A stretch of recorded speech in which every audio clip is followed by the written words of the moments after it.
wabarakatuh. Bismillahirrahmanirrahim. Alhamdulillahirabbil alamin. Wassalatu wassalamu ala asrofil anbiya'i wal mursalin Sayyidina Maulana Muhammadin wa ala alihi wa ashabihi ajma'in. Amma ba'du.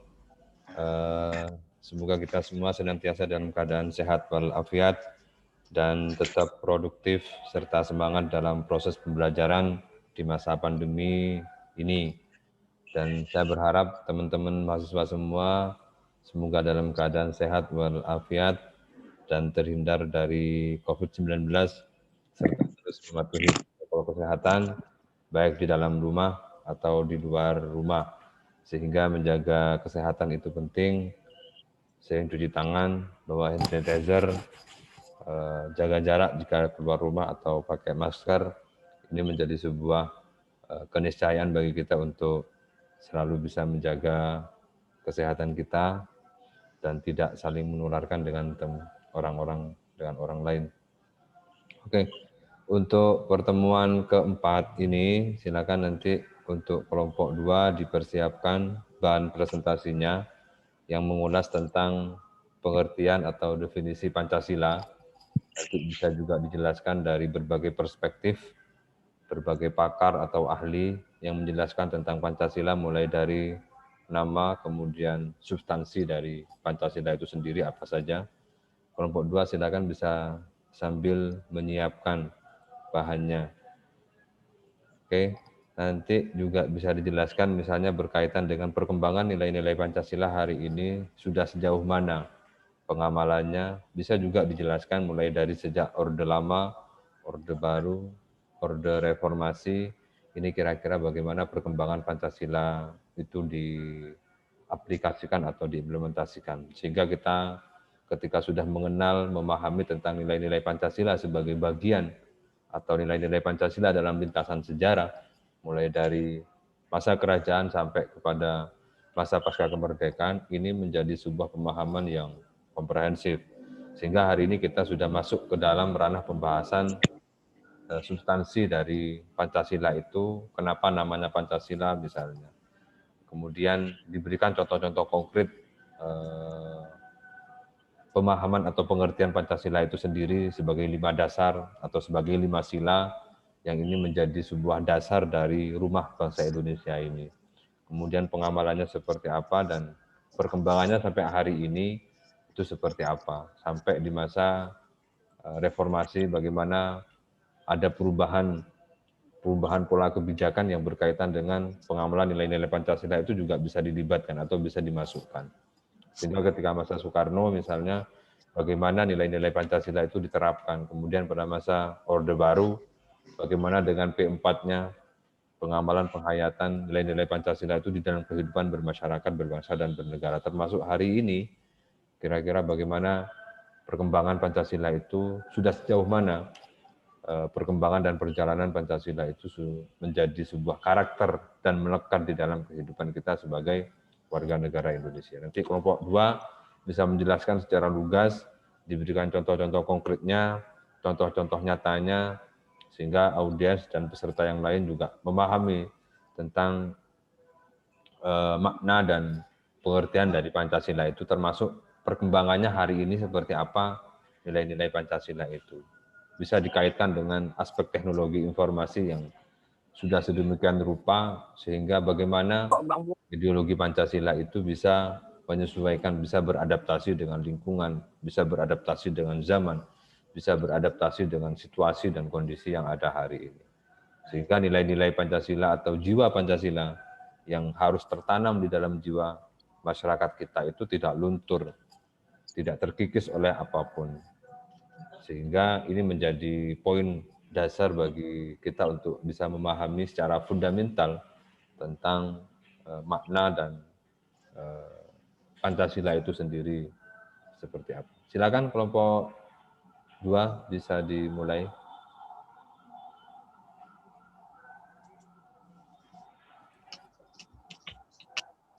Baik, Pak, terima kasih atas waktunya.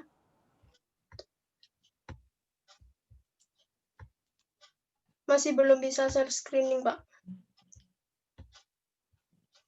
Share screen.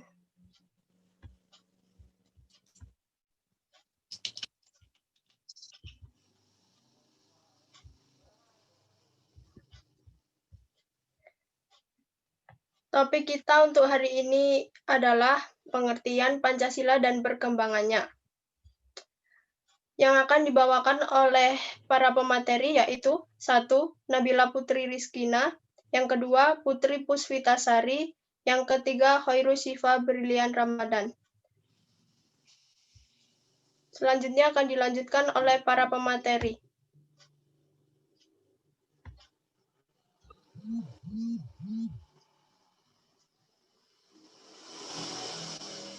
Assalamualaikum warahmatullahi wabarakatuh. Bisa di slideshow. Kita kelompok Bisa di slideshow slide-nya. akan menjelaskan tentang arti lambang Pancasila.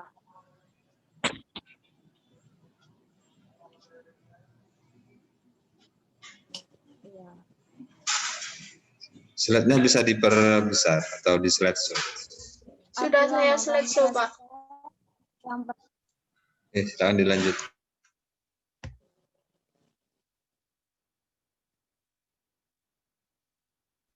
Silakan dilanjut pemateri.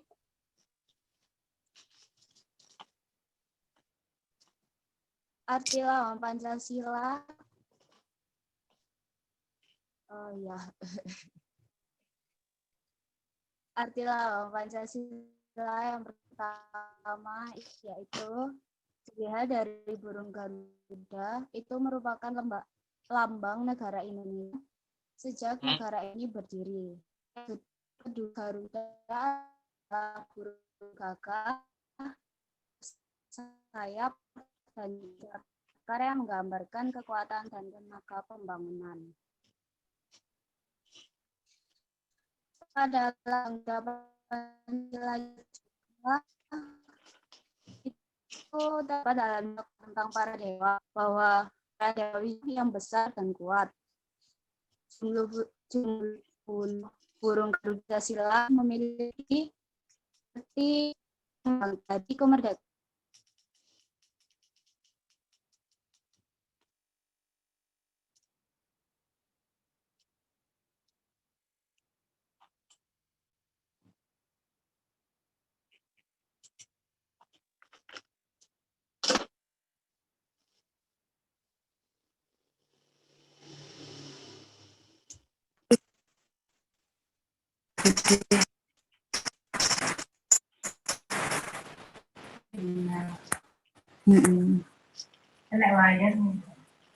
Kenapa?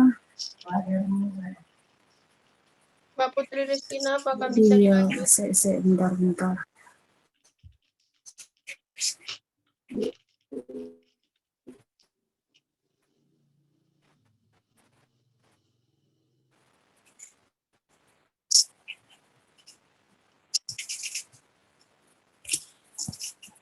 Pada ini Garuda terdapat warna kuning.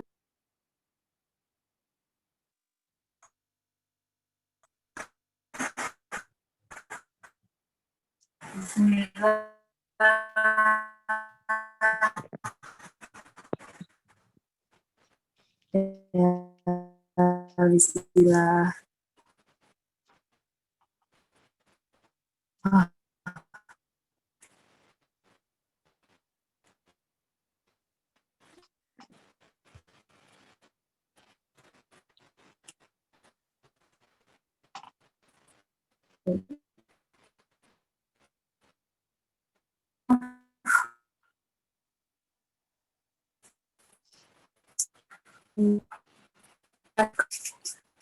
Maaf, suaranya nggak jelas. Emas itu menggambarkan agung daya. Pancasila pada bendera Garuda terperincian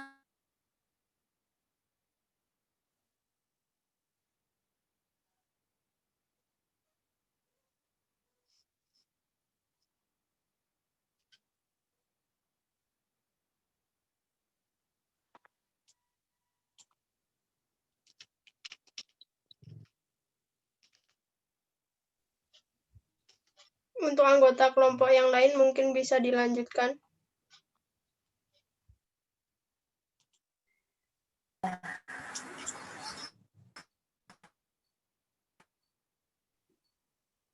Saya Mbak Pir. Ya, silakan dilanjutkan. Arti lambang Pancasila adalah burung Garuda merupakan lambang negara Indonesia sejak negara ini berdiri. Warna burung Garuda adalah kuning emas yang menggambarkan sifat agung dan jaya. Jumlah burung Garuda Pancasila melambangkan Hari Kemerdekaan Indonesia 17 Agustus 1945. Burung Garuda Pancasila dalam cerita kuno tentang para dewa adalah kendaraan dewa, Wisnu yang besar dan kuat.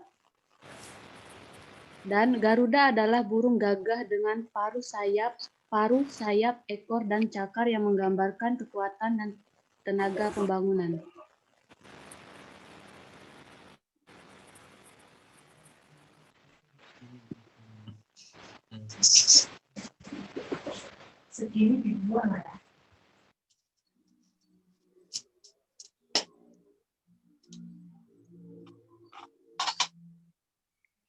Slide selanjutnya, Mbak.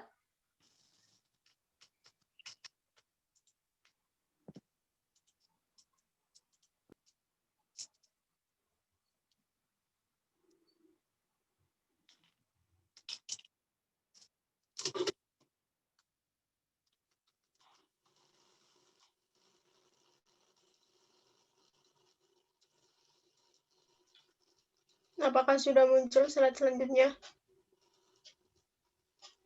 Belum, Pir.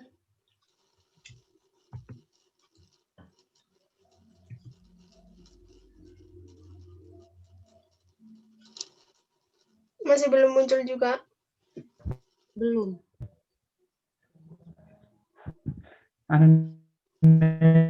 Ricky lo viral.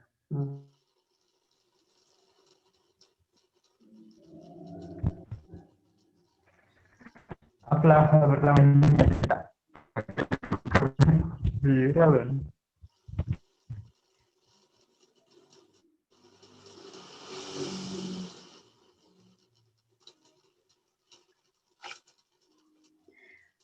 Lanjut, di bagian dada burung Garuda terdapat perisai yang dalam kebudayaan serta peradaban bangsa Indonesia merupakan senjata untuk berjuang, bertahan, dan berlindung untuk meraih tujuan. Perisal Garuda menggambar 5 simbol yang memiliki arti masing-masing. Yang pertama, bintang, yaitu pada sila ke-1. Pancasila menggambarkan ketuhanan yang Maha Esa. Rantai baja, yaitu terdapat pada sila kedua, yang melambangkan kemanusiaan yang adil dan beradab. Pohon beringin, yaitu pada sila ketiga, yang melambangkan persatuan Indonesia. Kepala banteng, yaitu terdapat pada sila keempat, yang melambangkan kerakyatan yang dipimpin oleh hikmat kebijaksanaan dan permusyawaratan perwakilan. Padi dan kipas, yaitu pada sila kelima, yang melambangkan keadilan sosial bagi seluruh rakyat Indonesia. Lanjut.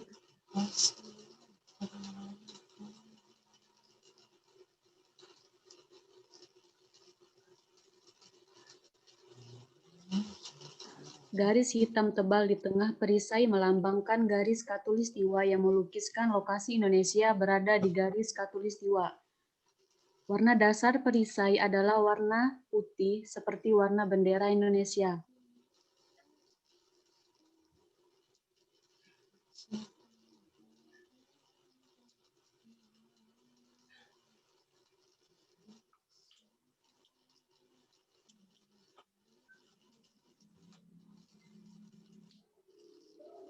Akan tetapi tidak semua orang tahu tentang arti dan makna Garuda Pancasila sebagai lambang negara.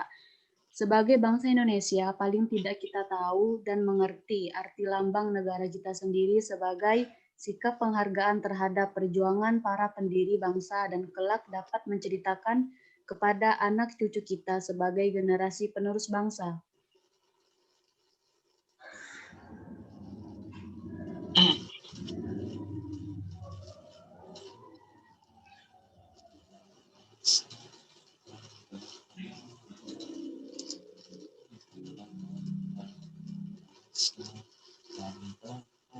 Tahap-tahap perkembangan Pancasila. Menurut Asfi Warman Adam, Pancasila dibentuk melalui 4 gelombang. Yang pertama masa penciptaan, yang kedua masa perdebatan, yang ketiga masa rekayasa, dan yang terakhir penemuan kembali. Pada gelombang pertama, Insinyur Soekarno beserta anggota tim 9 merumuskan tentang dasar yang akan dicantumkan dalam pembukaan Undang-Undang Dasar 1945. Dalam pembukaan tersebut dicantumkan dengan kewajiban menjalankan syariat Islam bagi pemeluk-pemeluknya. Akan tetapi hal itu ditolak oleh masyarakat Indonesia Timur. Kemudian disempurnakan dalam ketuhanan yang Maha Esa.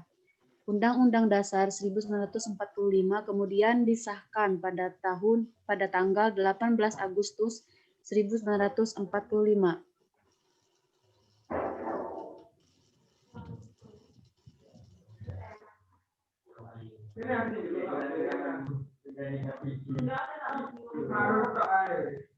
Pada gelombang kedua tahun 1955 dibentuk Badan Konstituante yang Mohon maaf, mikrofonnya kalau nggak perlu ngomong dimatikan dulu.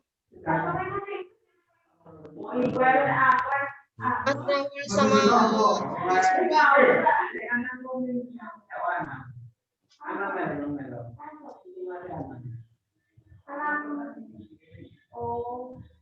Mas Huda. Mikrofonnya dimatikan, Mas.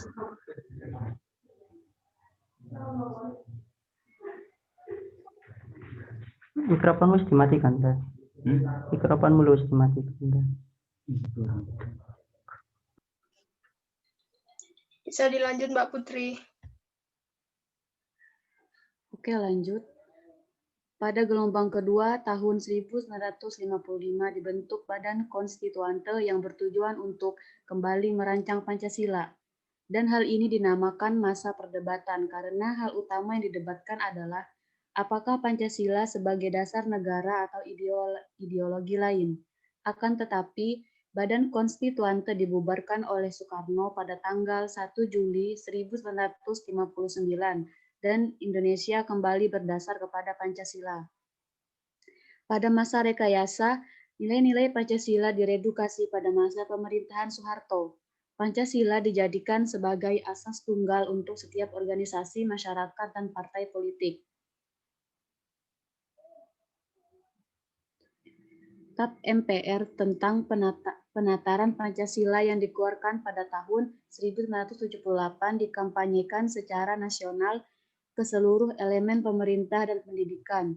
Pancasila hanya dijadikan sebagai hafalan dan hasil dari penataran yang dilakukan selama 10 tahun ini itu tidak memiliki hasil yang jelas.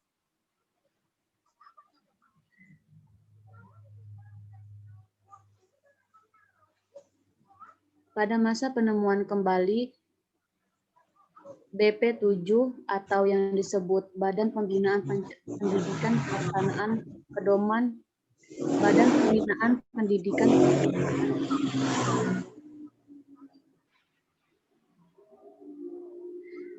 BP7 atau Badan Pembinaan Pendidikan Pelaksanaan Pedoman Penghayatan dan Pengalaman Pancasila dibubarkan, sedangkan penataran P4 atau yang biasa disebut Pedoman Penghayatan dan Pengalaman Pancasila dihapuskan.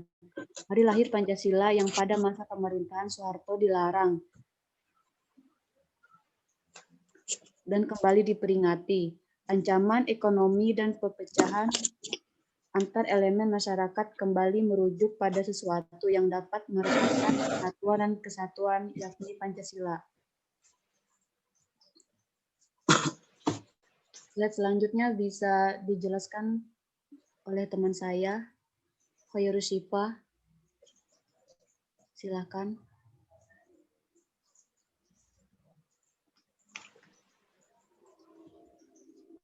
Silakan Mbak Khairu Syifa dilanjutkan.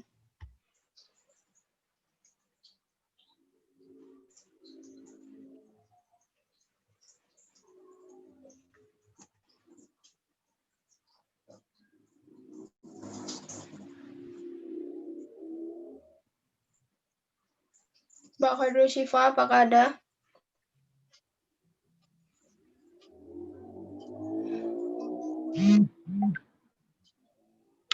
Perkembangan Pancasila di Indonesia.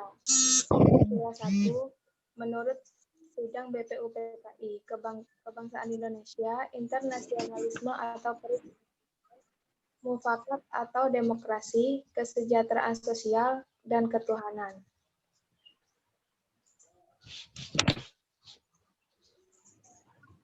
Dilanjutkan, slide selanjutnya.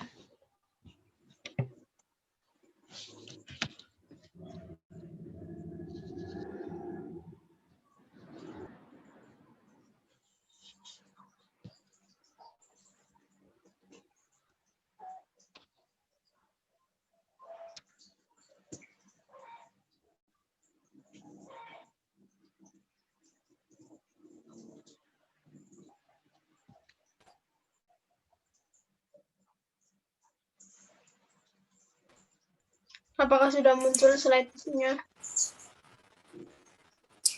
Panjagam Jakarta yang menjalankan syariat Islam bagi pemeluknya. 2. Kemanusiaan yang adab. Yang ketiga, persatuan iman. Keempat, yang dipimpin tanaan. Dan yang kelima, bagi seluruh.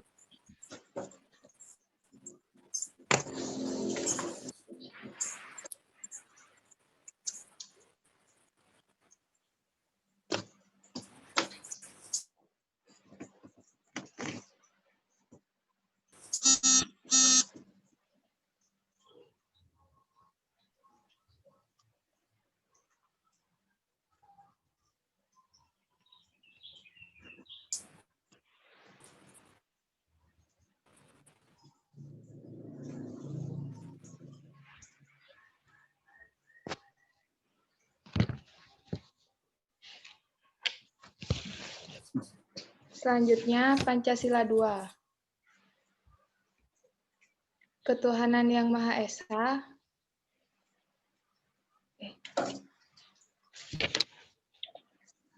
Pancasila 2, Mbak Firda.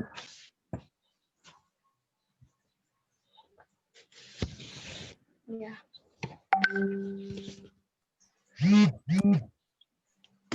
Pancasila 2 menurut Piagam Jakarta, yaitu ketuhanan dengan kewajiban menjalankan syariat Islam bagi pemeluk-pemeluknya, kemanusiaan yang adil dan beradab,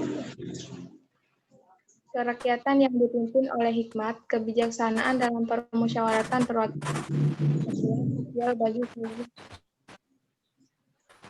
Pancasila 3 menurut sidang PPKI, yaitu ketuhanan yang Maha Esa, kemanusiaan yang adil dan beradab, persatuan Indonesia, kerakyatan yang dipimpin oleh hikmat, kebijaksanaan dalam permusyawaratan perwakilan, serta keadilan sosial bagi seluruh rakyat Indonesia.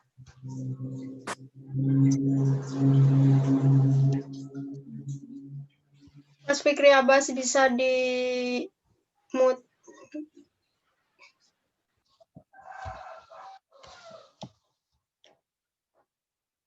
Inti dari sila Pancasila merupakan gabungan semua ideologi yang ada di dunia ini, yaitu Tuhan yaitu sebagai kuasa prima, agama, manusia yaitu makhluk individu dan makhluk sosial, atau internasionalisme. 1 yaitu kesatuan memiliki kepribadian tersendiri, atau nasionalisme.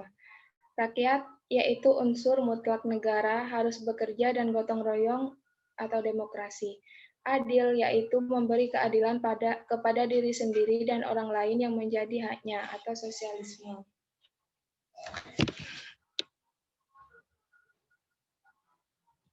Baik, sudah.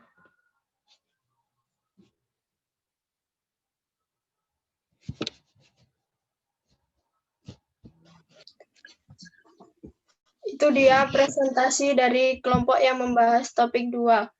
Selanjutnya kami akan memberikan kesempatan 3 orang untuk bertanya. Pertanyaan yang pertama.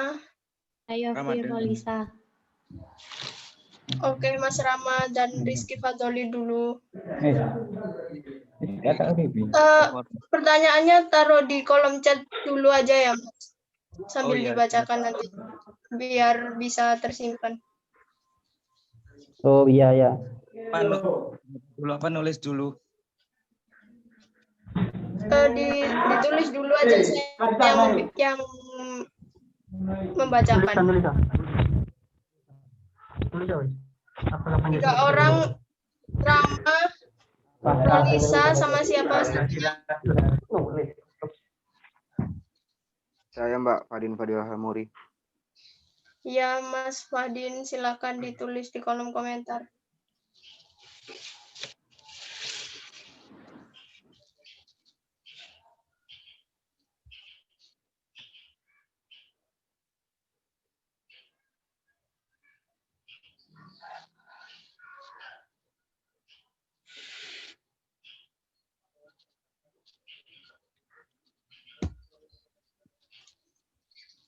Para pemateri bisa dilihat itu ada satu pertanyaan yang sudah masuk dari Mas Rama Rizky Fadoli.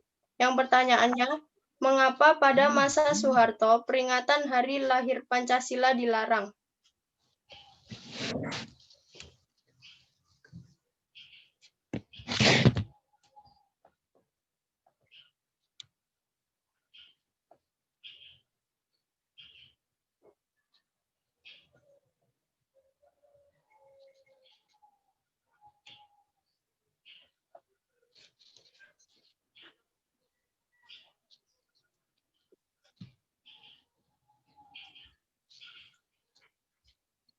Dan ada pertanyaan kedua dari Rolisa Isvianti. Pada masa rekayasa, Pancasila dijadikan asas tunggal. Apa akibat dari pelaksanaan asas tunggal Pancasila tersebut? Mas Fadin bisa ditulis pertanyaannya di kolom komentar.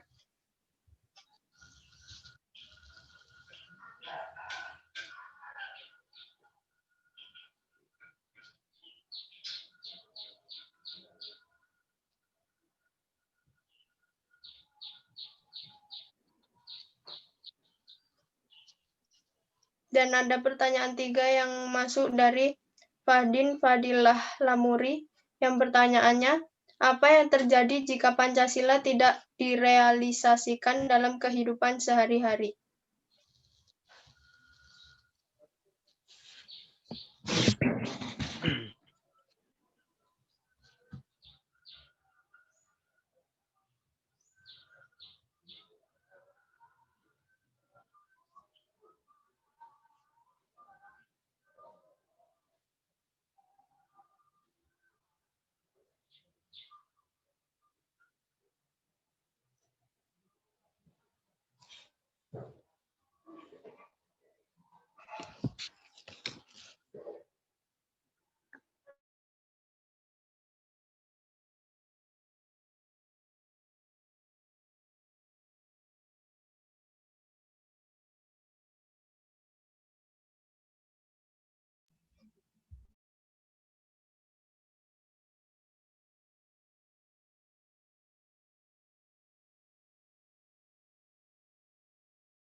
Sebentar.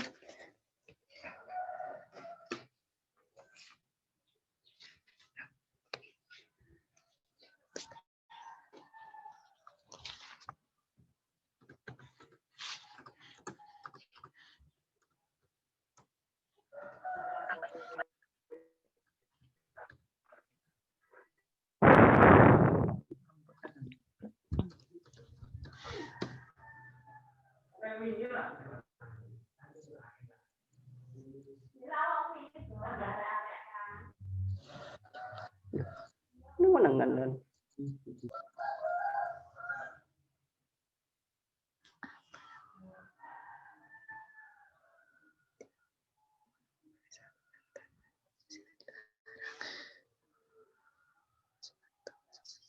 Jika sudah ada jawaban yang mau dibicarakan, Silakan.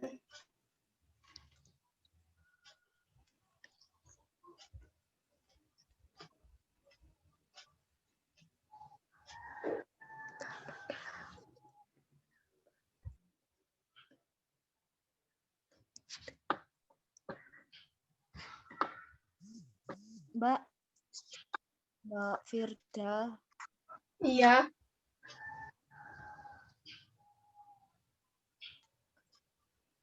kita mau izin minta waktu buat diskusi. ya, silahkan.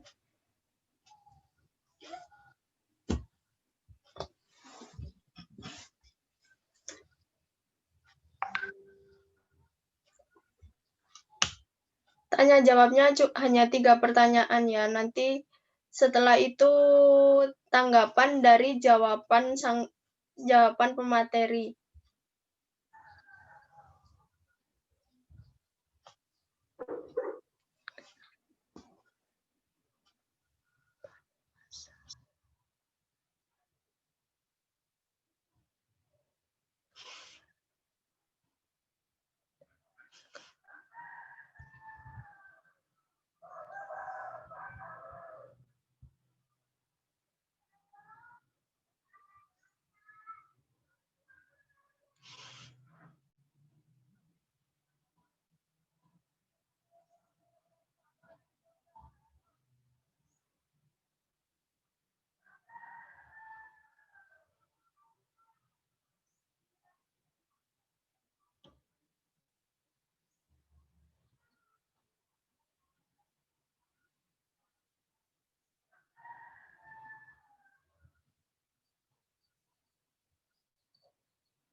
Omninge.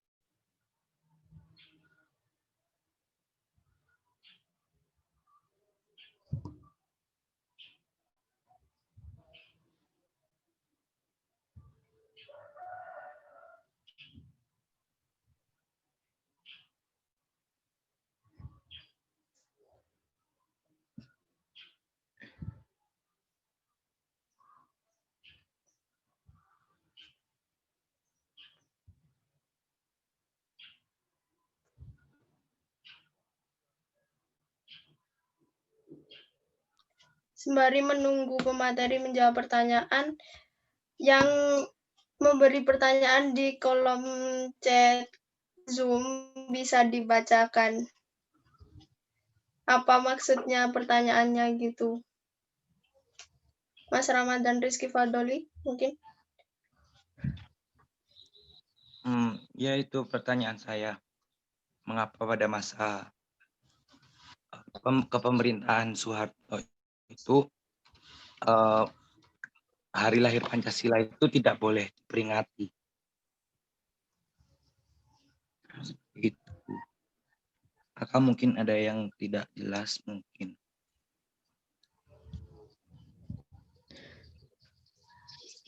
Mas Albin tadi tanya, emang Mbak Rolisa. pernah nggak? Apa? Mas Albin tanya, emang pernah nggak diperingati Mas Ram, katanya gitu. Mbak Rolisa bisa dibacakan pertanyaannya. Kan tadi tahapan perkembangan Pancasila ada masa penciptaan, masa perdebatan, masa rekayasa, dan penemuan kembali. Di masa rekayasa itu tadi, Pancasila dijadikan asas tunggal. Nah, terus apa akibat dari pelaksanaan asas tunggal Pancasila tersebut? Baik, saya di sini akan menjawab pertanyaannya Rolisa. Apa akibat dari pelaksanaan asas tunggal Pancasila tersebut? Akibatnya yaitu hilangnya asas kekeluargaan, persatuan dan kesatuan, hilangnya rasa gotong royong dan saling membantu. Itu aja.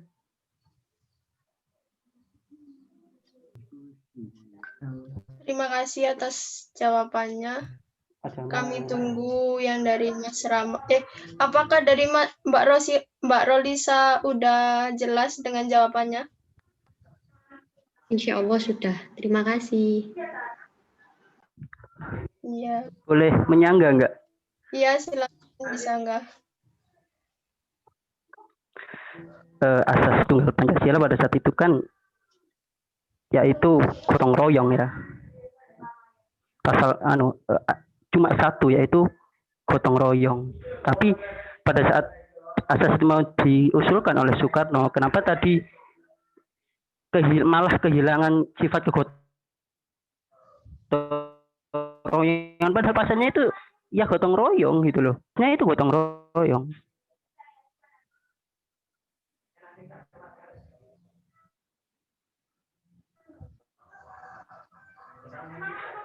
Bagaimana para pemateri?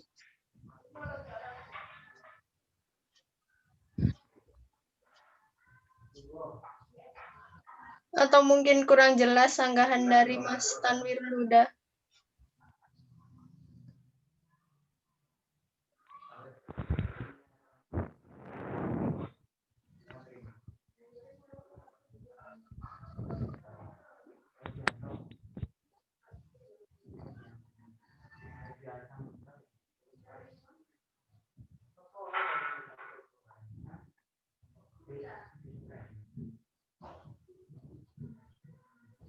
Mas Fahdin Fadilah Lamuri, bisa dijelaskan pertanyaannya lebih rinci?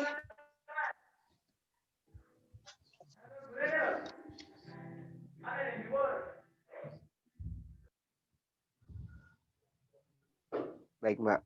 Jadi saya bertanya tadi, itu maksudnya apa jika Pancasila itu tidak direalisasikan dalam kehidupan sehari-hari itu bagaimana gitu? Maksudnya dalam hal apa ya?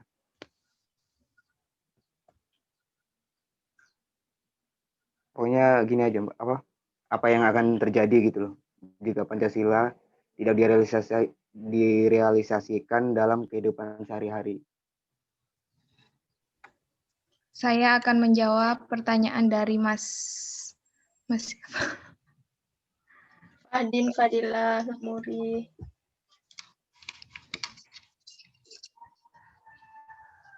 Atau Mas Rama? Nah, pertanyaan satu apa yang ketiga? Yang ketiga dari Mas Fadil itu. Ya, silahkan. Ya, Mbak.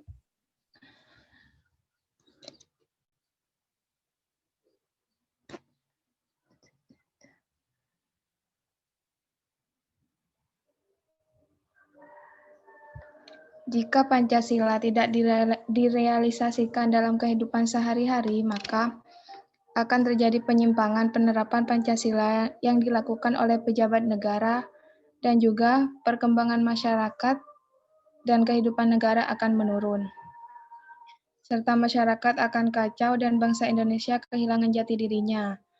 Masyarakat akan sulit berkembang dan kehidupannya tidak akan beraturan. Seperti itu. Bagaimana Mas Fahdin? Apakah jawabannya bisa diterima? Baik, bisa Mbak. Insya Allah diterima. Moderator ingin Apakah menambahkan? ada sanggahan dari... Ya, silakan Solihin. Baiklah, saya akan membahas dari pertanyaan dari audien, dari pertanyaan ketiga. Apa sih dampak Pancasila jika tidak diamalkan di Indonesia?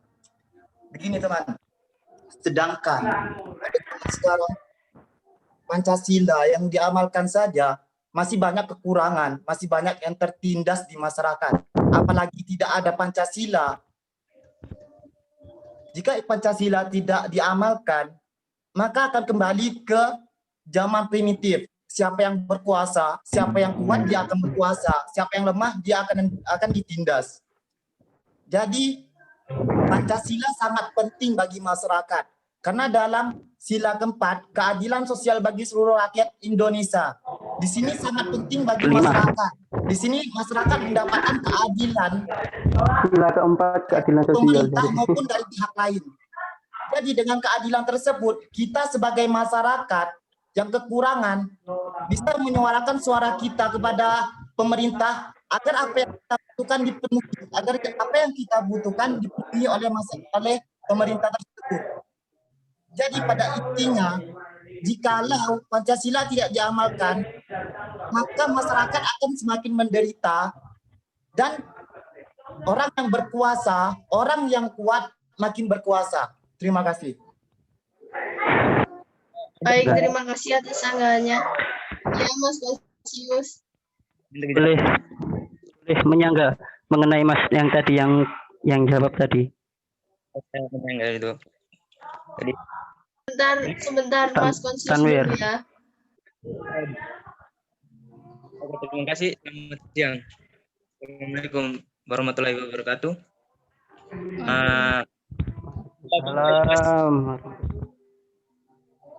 Mas Solihin, saya kelima ya. Ya, seperti yang dijelaskan Mas tadi itu adalah sebuah konsep besar dengan tujuan dalam konteks Indonesia. Mohon maaf Mas Tanwir Luda, bisa di mikrofonnya bisa di off-kan dulu.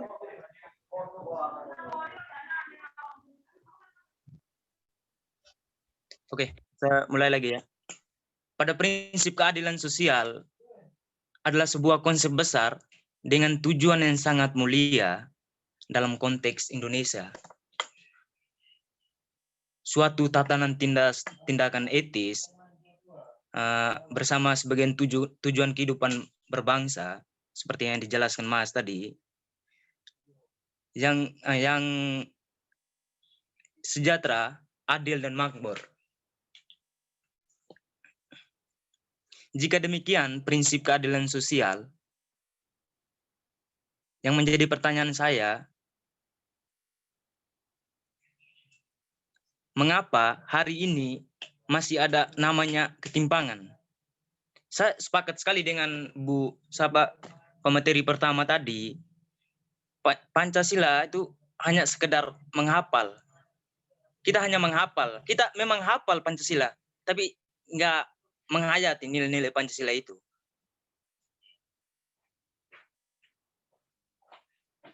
Ya, pertanyaan saya tadi, mengapa hari ini masih ada namanya ketimpangan?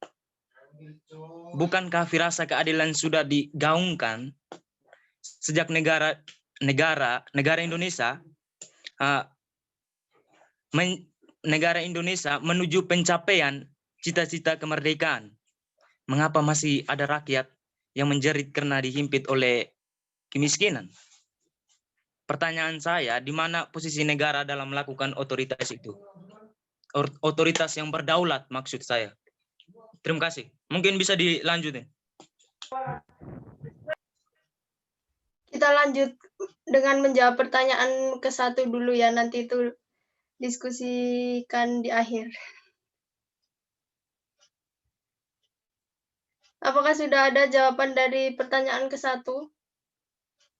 Dari ya, akan menjawabnya, Mbak. Ya, silakan. Saya akan menjawab pertanyaan yang diajukan oleh Mas Rama.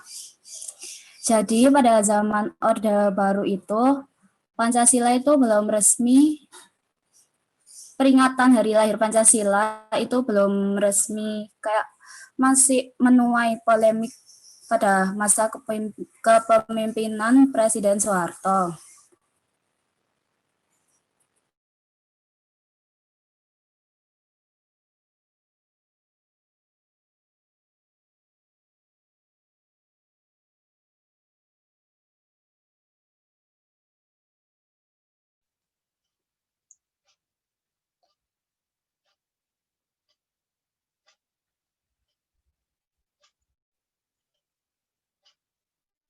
Apakah bisa dilanjut Mbak Rizkina?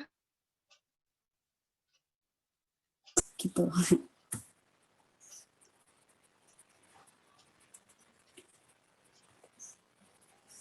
Para pemateri yang lain apakah bisa dijelaskan lagi, soalnya koneksinya Mbak Nabila sepertinya kurang bagus. Kenapa, Mbak?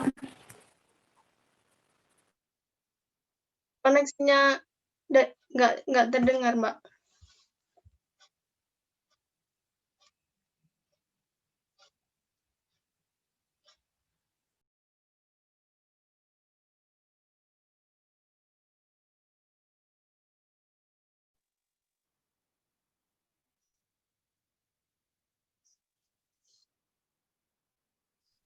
Mbak Nabila, apakah bisa diulangi lagi jawabannya?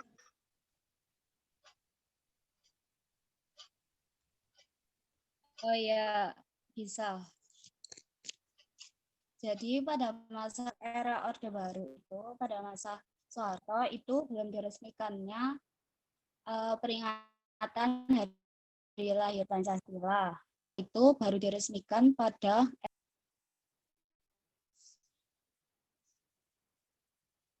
jadi pada masa eranya Soeharto itu masih lebih memberikan perhatian pada peringatan Hari Kesaktian setiap 1 Oktober, yaitu pengingat gagalnya gerakan G30 SPKI.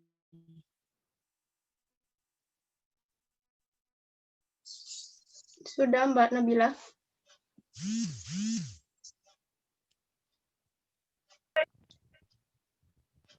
Apakah jawabannya bisa diterima, Mas Rama? Jadi alasan tidak diperingati itu karena pada 1 Oktober waktu itu berarti sudah ada peringatan hari lain. Peringatan hari besar lain. Ya. Lalu bagaimana itu bisa diresmikan? Ya, diresmikannya itu pada era SBY, dan itu yang mengusulkan itu Presiden kelima yaitu Megawati Soekarno Putri. Beliau mengusulkan agar pada tanggal 1 Juni itu kembali dijadikannya sebagai hari nasional. Sebentar, tanggal berapa?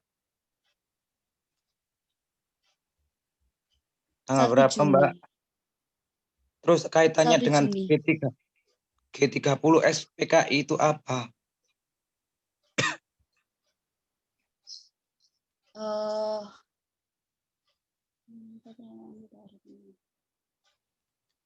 Jadi pada waktu itu Hari Lahir Pancasila itu tidak rutin diperingati. Dan pada masa Soeharto itu lebih memberikan perhatian pada Hari Kesaktian Pancasila setiap 1 Oktober, yaitu sebagai pengingat gagalnya G30 SPKI.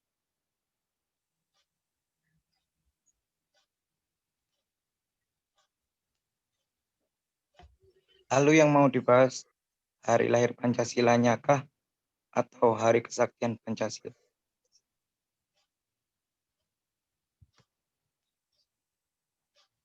Kenapa, Mas? Bisa diulangi? Lalu yang ingin dipertegas itu hari lahir Pancasilanya atau Hari Kesaktian Pancasila? Hari lahir. Pada Hari tanggal berapa? lahirnya Pancasila. 1 Juni. Kalau Hari Kesaktian? Itu 1 Oktober. Berarti yang bisa menjadi highlight dengan peristiwa G30 SPKI, apakah saya bisa menyimpulkan kalau itu hari lahir Pancasila? Karena hari lahir Pancasila itu 1 Juni. Tidak ada kaitan dengan 30 SPKI.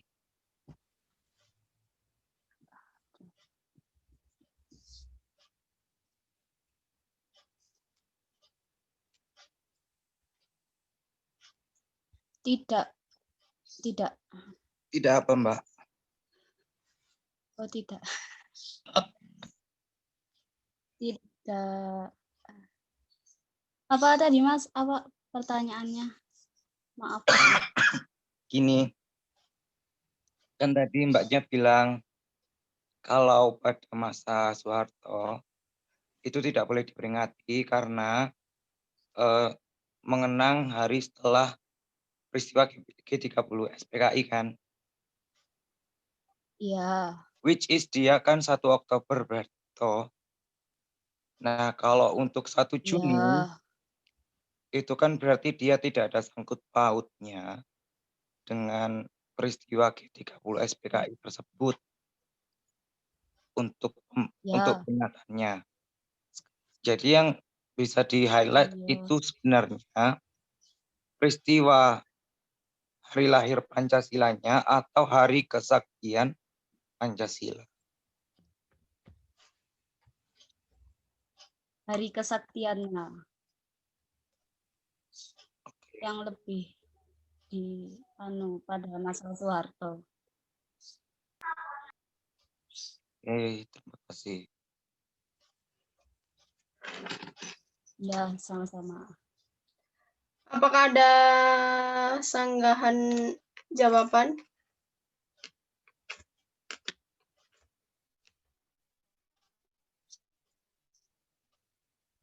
Apakah ada yang berpendapat lain dari jawaban para pemateri? Ya, boleh menambah. Iya, silahkan. Mungkin kenapa tadi ditanyakan kenapa di era Soeharto itu hari peringatan Hari Pancasila tidak diperingati. Jadi dulu di era Soeharto itu sangat kental sekali risiko etnoisasi atau menghilangkan seluruh tatanan yang tidak tatanan atau peninggalan Soekarno. Itu di era Soekarno dulu, di era Orde Baru.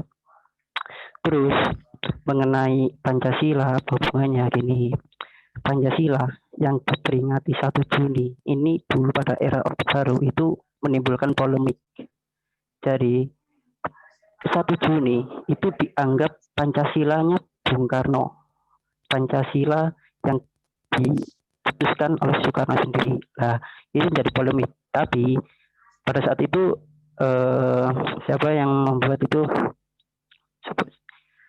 Nugroho sama Yamin atau itulah yang menimbulkan bahwa Pancasila ini baru resmi pada 1 Oktober.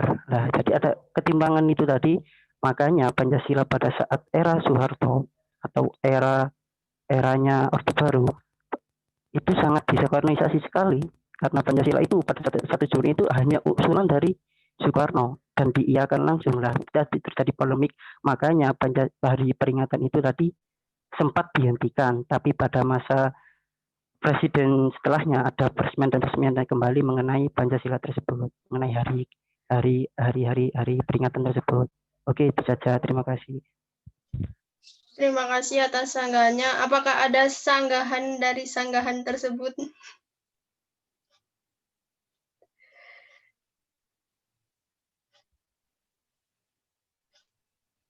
Silakan Mas Konsius yang tadi dibicarakan lagi.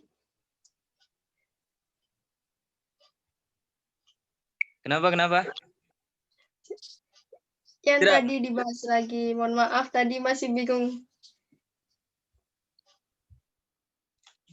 Oke, tadi saya beri sanggahan terhadap apa yang dibicarakan oleh Mas Solihin ya tadi. Iya, kan? Mas Solihin. Iya. Pada prinsip keadilan sosial itu adalah sebuah konsep besar dengan tujuan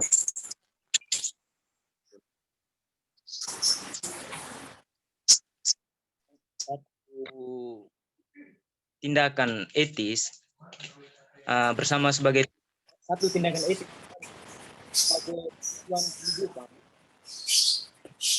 Mohon maaf, audionya yang tidak bicara dimatikan dulu.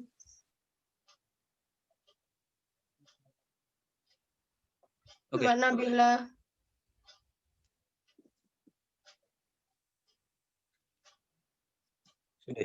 Oke, pada prinsip keadilan sosial itu adalah sebuah konsep besar dengan tujuan yang sangat mulia dalam konteks Indonesia. Satu tatanan tindakan etis bersama sebagai satu tatanan tindakan etis bersama sebagai tujuan kehidupan berbangsa dan bernegara yang sejahtera, adil dan makmur. Itu kan yang dijelaskan Mas tadi.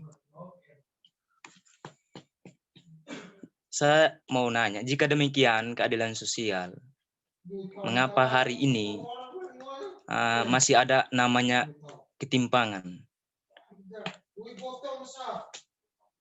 Saya sedikit menceritakan pengalaman bukan kemarin sih, sudah beberapa minggu yang lalu,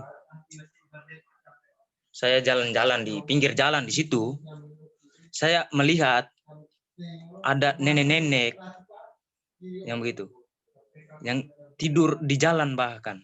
Kita bayangkan, apa yang kita terapkan nilai Pancasila itu di lingkungan masyarakat kita. Apa sebenarnya?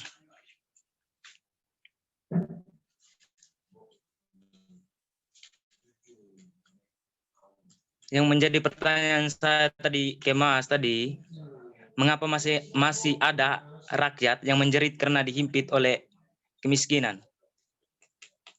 Di mana posisi negara dalam melakukan otoritas ini, otoritas yang berdaulat maksud saya.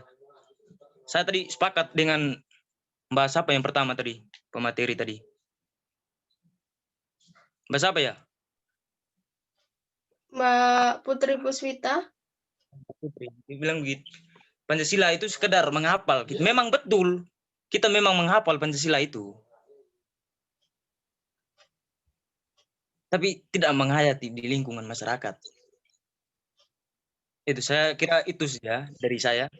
Mungkin ada sanggahan dari lain. Saya persilahkan. Ya, terima kasih Mas Konsius.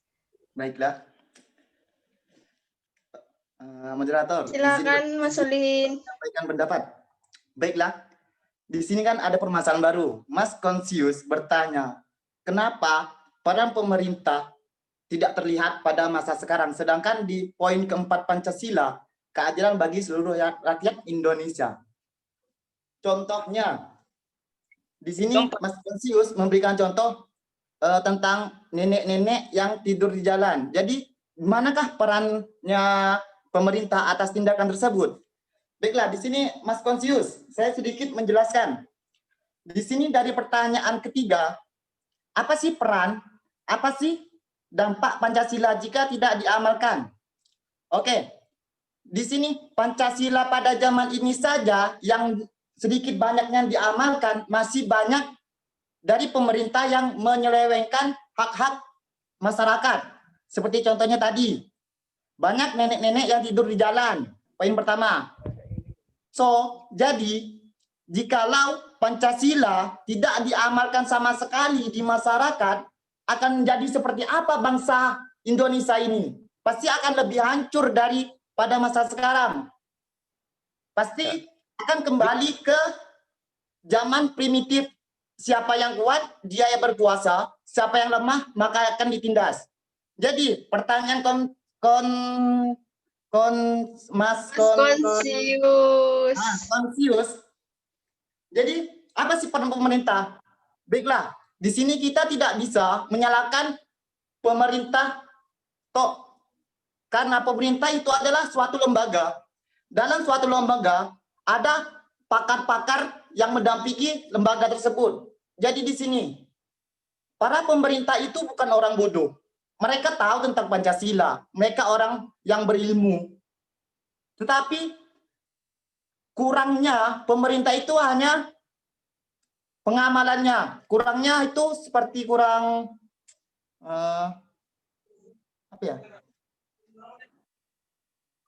kurang istiqomahnya. Jikalau pemerintah itu istiqomah, apa yang dia yakini dan apa yang dia sumpahkan, pemerintah itu loh, sebelum dijabat dia itu bersumpah di atas kitab suci. Jadi di sini Pancasila tidak salah, Pancasila itu benar. Tapi kembali pada diri kita sendiri. Bagaimana sih kita mengamalkannya? Bagaimana sih kita mengamalkan suatu Pancasila? Jikalau Mas Konsius memang mengamalkan Pancasila dan Mas Konsius melihat nenek-nenek di jalan, tidur di jalan, otomatis Mas Konsius akan mengkritik di hatinya, oh ada nenek-nenek kasihan di jalan. Pasti Mas Konsius akan menerapkan pasal keempat, keadilan sosial kan? Jadi Mas Konsius... Maaf Mas, itu pasal kelima. Oh, keempat kelima? Pasal kelima, Mas. Kelima, oh ya maaf. Lanjut. Mas Konsius... santai Mas, kalau Mas.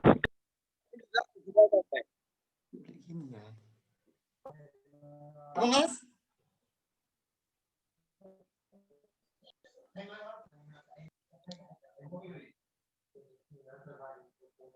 Bisa dilanjut?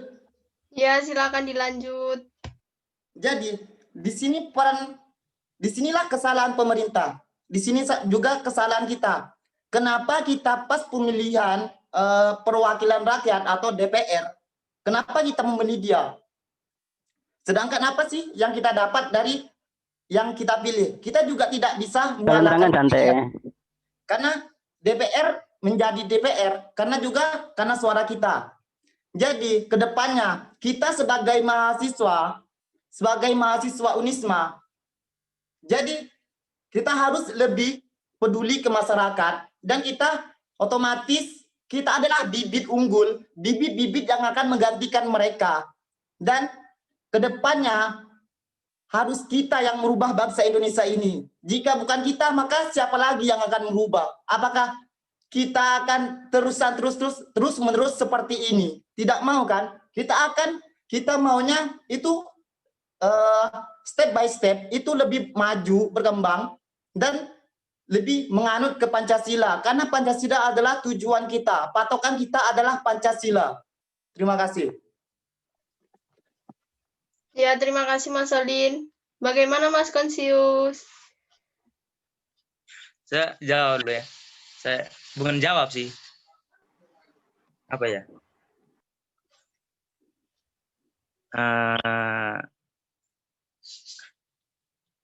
Apa ya?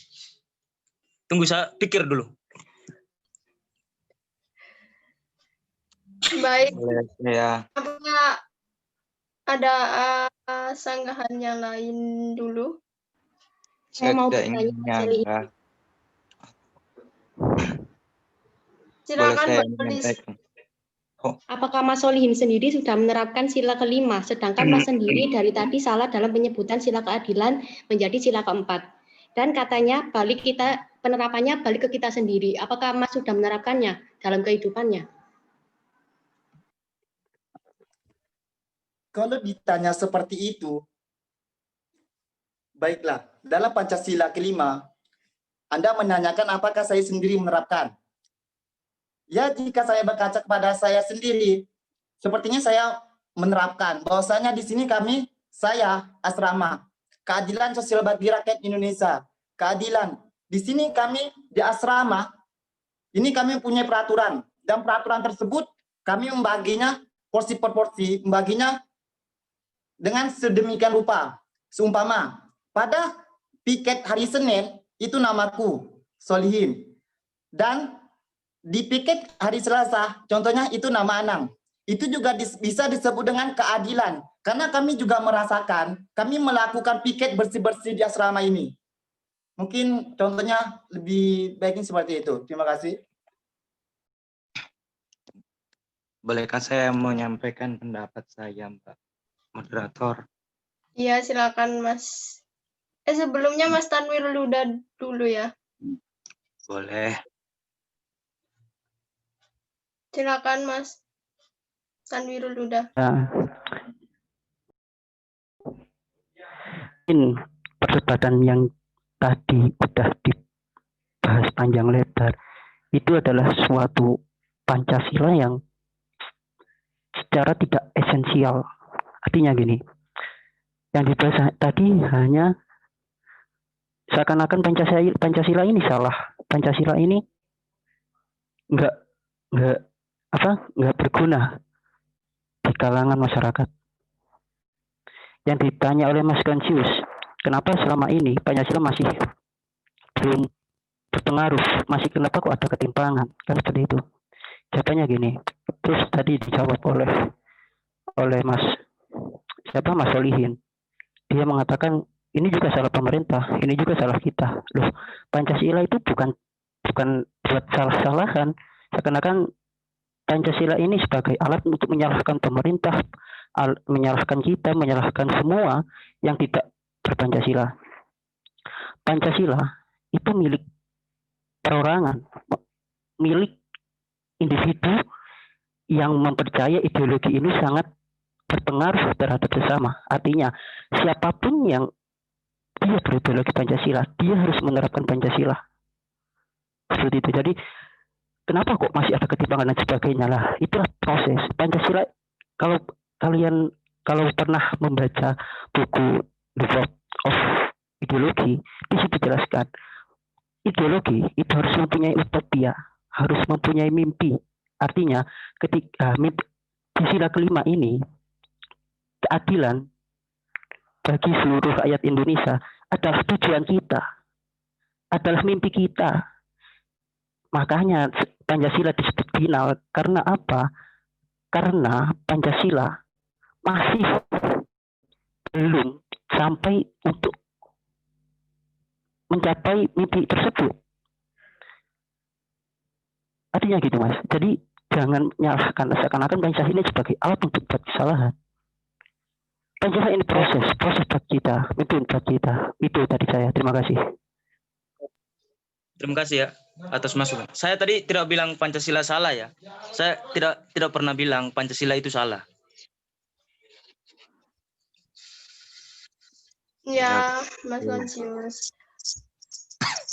Yang saya tanyakan tadi, kalau kita hafal, kalau kita menghayat, kita memang hafal, tapi kita tidak pernah menghayati itu. Kalau kita menghayati, tidak ada rakyat yang menjerit karena kelaparan, karena tidur di jalan, tidak ada rakyat yang tidur.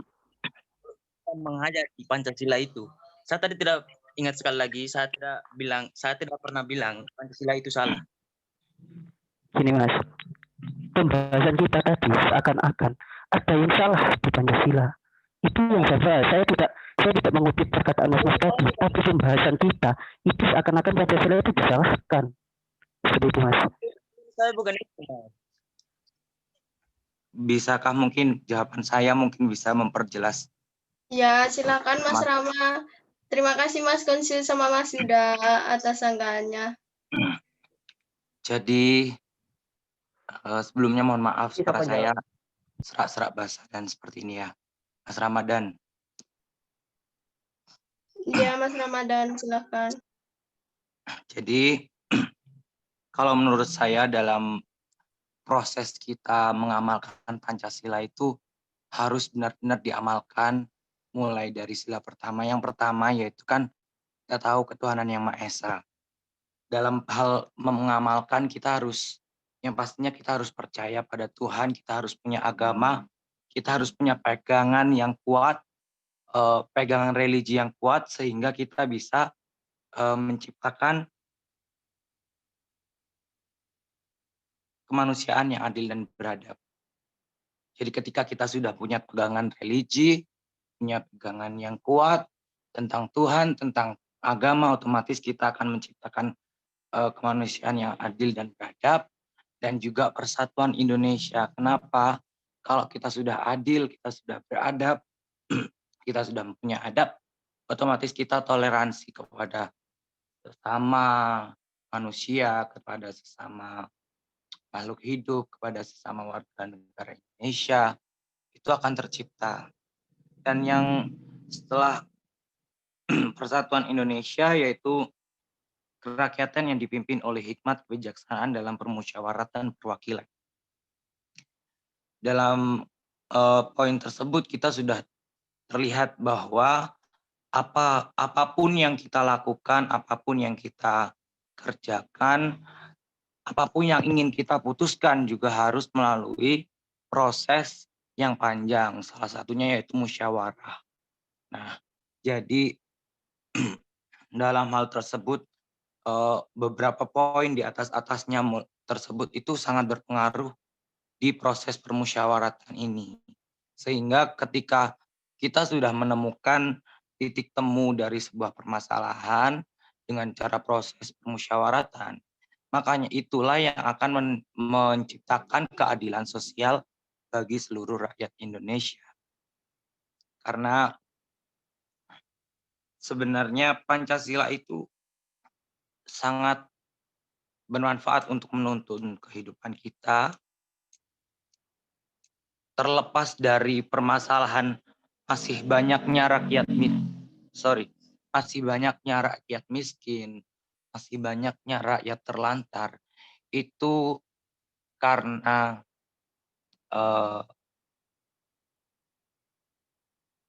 pemerataan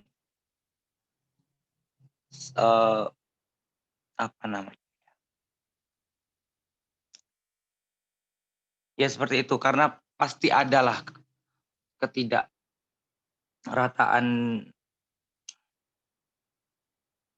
ekonomi, bukan karena mungkin tidak mengamalkan nilai-nilai Pancasila, tetapi memang adanya oknum-oknum yang tidak mengamalkan nilai-nilai Pancasila. Itu. Jadi ketika kita memahami nilai Pancasila, kalau menurut saya haruslah secara keseluruhan, yaitu mulai dari ketuhanan yang Maha Esa, kemanusiaan yang adil dan beradab, persatuan Indonesia, kerakyatan yang dipimpin oleh hikmat, kebijaksanaan dalam permusyawaratan perwakilan, dan juga keadilan sosial bagi seluruh rakyat Indonesia. Terima kasih, itu saja mungkin pendapat dari saya. Assalamualaikum warahmatullahi wabarakatuh. Baik, terima kasih atas sanggahannya Mas Rama. Itu tadi sanggahan terakhir dari diskusi kita hari ini, karena terbatas ruang dan waktu. Demikian yang bisa Demikian diskusi kita hari ini, kurang lebihnya mohon maaf apabila ada salah kata. Assalamualaikum warahmatullahi wabarakatuh. Waalaikumsalam warahmatullahi wabarakatuh. Waalaikumsalam warahmatullahi wabarakatuh. Waalaikumsalam warahmatullahi wabarakatuh.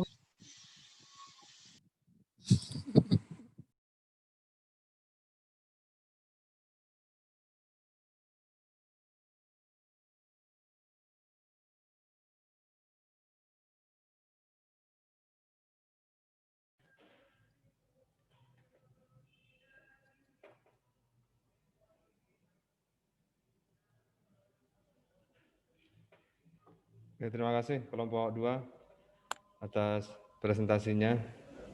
Cukup menarik tadi dari beberapa penjelasan dan pengutipan serta referensi yang disampaikan berkaitan dengan Pancasila, tetapi sedikit yang belum disinggung secara rinci dari masa ke masa bagaimana Pancasila itu perkembangannya. Jadi mulai dari era Soekarno, kemudian Soeharto sampai pada masa pasca Orde Baru, bagaimana perkembangan Pancasila itu sampai kini, termasuk tantangan-tantangan yang dihadapi oleh pemerintah bersama-sama dengan masyarakat Indonesia untuk memperkokoh dan mempertajam nilai-nilai Pancasila, tidak hanya sebagai hafalan, tidak hanya sebagai pengetahuan, tidak hanya sebagai simbol, tetapi bagaimana nilai-nilai Pancasila itu melekat ke dalam diri kita dan kita turut ikut serta membantu pemerintah di dalam proses pencapaian tujuan negara. Salah satunya adalah mengamalkan nilai-nilai Pancasila. Kalau tadi misalnya dicontohkan dengan masih banyak ketimpangan-ketimpangan yang dalam tanda kutip terjadi di negara kita, iya. Kita semua harus paham dan kita harus menyadari bahwa kita harus punya empati yang kuat terhadap nilai-nilai ketimpangan itu. Karena tidak hanya menjadi tugas negara, itu adalah tugas kita bersama, negara dengan warga negaranya bersama-sama untuk mencapai tujuan negara itu yaitu kesejahteraan, keadilan, kemakmuran, dan lain sebagainya. Itu cita-cita bersama dan kita perjuangkan bersama-sama dan menjadi tugas kita bersama untuk ikut andil membangun peradaban bangsa ini menjadi lebih sejahtera, meminimalisir ketimpangan. Kemiskinan dan ketimpangan itu tidak bisa dihilangkan dalam suatu negara. Tetapi bagaimana itu terus ditingkatkan, itu terus dikembangkan, itu terus disejahterakan dan diusahakan. Jadi negara sebenarnya sudah hadir dalam konteks menciptakan sebuah nilai-nilai kesejahteraan dengan berbagai program kerja, dengan berbagai kebijakan-kebijakan yang memang sudah banyak lah memberikan bantuan, apalagi di masa pandemi seperti ini, negara sudah sangat apresiasi dan hadir secara langsung untuk memberikan bantuan kesehatan, memberikan bantuan sosial, memberikan bantuan dalam meminimalisir terjadinya penyebaran COVID-19, insya Allah sudah sangat maksimal. Sekarang terserah kita, tergantung dari kita. Kita sebagai warga negara tentunya harus memiliki tanggung jawab yang sama dengan pemerintah untuk ikut andil memiliki kepekaan sosial. Maka harapan dari mata kuliah ini sebenarnya adalah kita meningkatkan nilai-nilai kepekaan, kita meningkatkan nilai-nilai acuh kita terhadap sekeliling kita, terhadap sekitar kita, terutama misalnya saling tolong-menolong dengan keluarga, dengan tetangga, dengan masyarakat, saling membantu. Jangan kemudian kita hanya berpikir dalam alam pikiran kita, tetapi bagaimana kita bisa berbuat, membantu secara langsung, walaupun tidak dengan materi, tetapi misalnya dengan menolong dalam bentuk lain, itu juga bisa dilakukan. Oleh karena itu, sekali lagi, bicara tentang perkembangan nilai Pancasila ini sudah cukup panjang perjalanan ideologi Pancasila ini, sehingga tugas kita sebagai generasi muda, generasi bangsa tentunya memperkokoh dan memperkuat nilai-nilai itu dengan cara mengamalkan dalam diri kita, kemudian keluarga kita, orang-orang terdekat kita. Itu kalau diamalkan nilai-nilai Pancasilanya, maka kita akan menjadi manusia-manusia yang lebih baik, manusia yang lebih adil, manusia yang lebih jujur, yang berintegritas, memiliki nilai-nilai luhur, budi pekerti yang baik, dan lain sebagainya. Sehingga perkataan, perbuatan, tindakan, sifat, karakter itu sebenarnya harus melekat ke dalam diri kita, yaitu nilai-nilai Pancasila, nilai-nilai ketuhanan, sampai nilai-nilai keadilan. Tidak hanya adil untuk dirinya sendiri, tetapi adil bagi orang lain. Tidak hanya selesai adil bagi orang lain, tetapi juga adil bagi seluruh masyarakat Indonesia. Jadi kita berbuat adil seadil-adilnya kepada banyak orang, itu merupakan bentuk partisipasi kita membantu negara untuk menggapai cita-cita luhur bangsa sesuai dengan apa yang dicita-citakan di dalam Pancasila dan Undang-Undang Dasar 45. Maka Pancasila itu diamalkan, diimplementasikan, direalisasikan, tidak hanya dalam makna yang tunggal, tidak hanya dalam definisi yang tunggal, tetapi makna yang lebih luas, yaitu dalam konteks kehidupan kita sebagai masyarakat, sebagai warga negara, sebagai masyarakat Indonesia dan sebagai rakyat Indonesia, tentu kita juga harus ikut andil di dalam menciptakan nilai-nilai kesejahteraan itu sendiri. Sehingga ini menjadi tugas, menjadi tanggung jawab kita bersama dalam rangka untuk menciptakan nilai-nilai itu, dalam rangka untuk menggapai cita-cita itu. Sehingga tadi sudah menarik, sebenarnya sudah cukup bagus, tapi mungkin sedikit saran dari saya, teman-teman yang presentasi usahakan bisa memahami dulu teks atau konteks dari bahannya, sehingga tidak hanya dibaca secara tekstual, tetapi memiliki pemahaman yang kuat terhadap slide yang akan dipaparkan. Sehingga usahakan slide itu dibuat sendiri, kemudian dipahami dan dibaca, kemudian baru nanti disampaikan. Sehingga ketika ada yang bertanya tidak bingung mencari di Google, tidak bingung masih mikir dan seterusnya. Kalau kita sudah paham terkait dengan tema yang kita bahas, maka insya Allah kita sudah bisa jawab pertanyaan apapun. Tapi kalau hanya dibaca secara tekstual, ini seringkali saya sampaikan, jangan hanya dibaca secara tekstual, tetapi dipahami intinya, isinya, substansinya apa. Karena nanti ketika presentasi itu tidak hanya dibaca, teksnya itu tidak hanya dibaca, tetapi dijelaskan.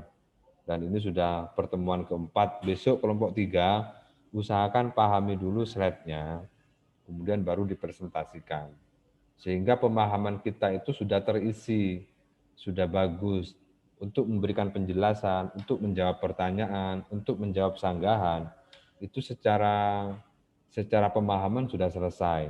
Tidak perlu lagi misalnya bingung mencari referensinya, tetapi referensi itu sudah dikuasai sebelum presentasi dimulai. Oke ya. Terus yang kedua, bagi teman-teman kelompok 2, silakan slide-nya dikirim ke WA group sebelum presentasi dimulai, atau H-1 sebelum presentasi dimulai, silakan slide-nya bisa dikirimkan ke grup WA, termasuk yang kelompok 1. Silakan nanti yang kelompok berikutnya, kelompok 3 nanti untuk slide-nya segera dibuat dan dikirim H-1 di grup, sehingga teman-teman sudah bisa baca dan punya bahannya. Selain nanti bisa disampaikan ke forum presentasi. Kira-kira itu tambahan dari saya ya. Kurang lebihnya mohon maaf. Semoga bermanfaat. Terus belajar, terus membaca, terus berprestasi, dan terus berinovasi untuk meningkatkan kualitas diri kita menjadi lebih baik. Oke, terima kasih. Kurang lebihnya mohon maaf. Baca surat Al-Fatihah saja sebelum ditutup. Al-Fatihah. A'udzubillahi minasyaitonir rajim. Bismillahirrahmanirrahim. Alhamdulillahirabbil alamin arrahmanir rahim maliki yaumiddin. Iyyaka na'budu wa iyyaka nasta'in. Ihdinas siratal mustaqim. Siratal ladzina an'amta 'alaihim ghairil maghdubi alaihim waladdallin. Amin. Amin. Assalamualaikum warahmatullahi wabarakatuh. Waalaikumsalam warahmatullahi wabarakatuh. Terima kasih.